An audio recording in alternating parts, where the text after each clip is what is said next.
Today I decided to do a quick video on my point of view, and kind of what inspired me to do this is Angelo always said, when you know better, you do better.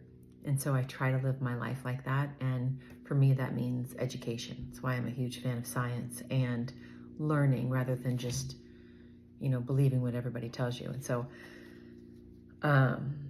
this week I got my very last COBRA packet for my insurance for next year. It's the last year that I'm going to be eligible for COBRA, and then I'm going to be back to, I don't know what, but just my COBRA insurance. With this packet this year, my monthly price went from $860 to over $1,000, and I had to take off vision and dental just to try and keep the cost down. And so I share that with everybody because I know we're in a time right now in our nation where healthcare is the driving factor behind our government shutdown. And sadly, so many people are being furloughed and not getting paychecks because of the shutdown, which has, for them, nothing to do with their health insurance benefits today.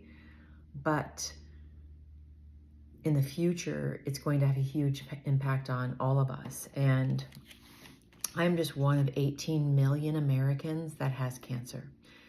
And when you have something like the Affordable Care Act, it allows people like myself, who is not working. I'm pretty much unemployable. Like, who's going to hire me, right?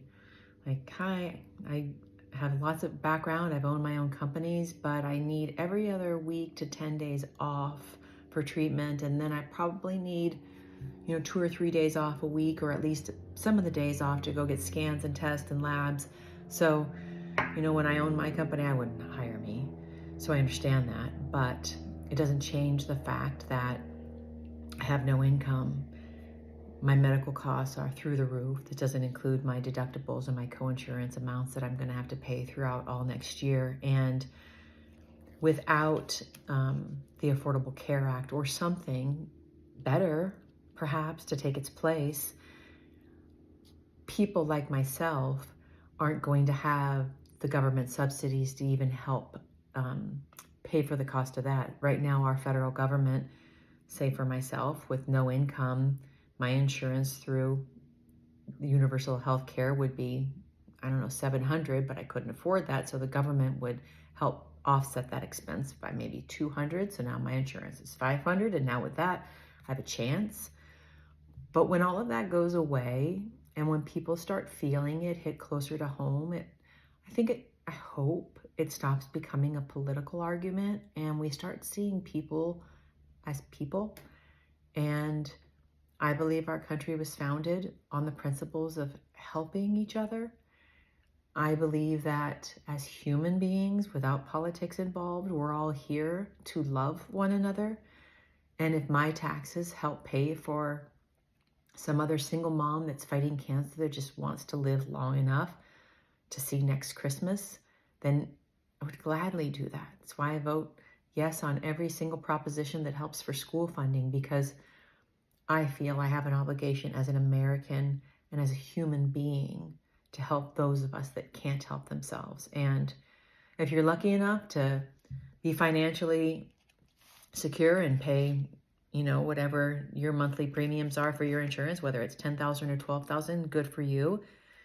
But I don't think it's because of lack of trying for a lot of us. I would love nothing more than to go to work every day. I would love nothing more than to have a career rather than cancer. I would love that. And so rather than judging people for where they are, maybe perhaps we can start seeing people as people and reach deep in our hearts and see others as ourselves. Because I think pretty soon we're all going to be in a similar situation where everything's going to be out of our control and cost too much money, and then what? And then what? So, again, knowledge is power. There's lots of information out there if you want to go look it up yourself about what universal health care did to help millions of Americans just to even see a doctor without going broke. So when you have something like a terminal disease, everything changes. The costs are just, they're too much. You lose your home, or you just die. And that's what will happen to people with a terminal illness. They won't get an extra year with their kids. You just die quick. And maybe that's the goal. I don't know. The path that we're on, I have no idea what's motivating people, but that's just my point of view. And thank God I'm still allowed to have it.